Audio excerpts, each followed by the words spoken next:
question asks why argon is considered so stable that we call it a noble gas. There's really a couple different ways you can answer this question.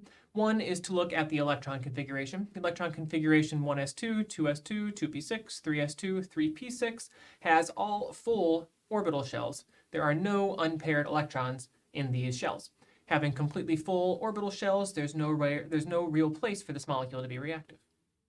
If we look at its place in the periodic table, it's in the last column of the periodic table in column 18. Column 18, those elements have 8 electrons in their valence shell. They already satisfy the octet rule. There's no place for them to make bonds to be reactive. If we look at the orbital drawing for this valence shell, we have the 3s2 and the 3p6. Again, we see that all of the orbitals are full. There are no unpaired electrons for the atom to be reactive. So for all of these reasons, argon is very stable, very unreactive, and we call it a noble gas.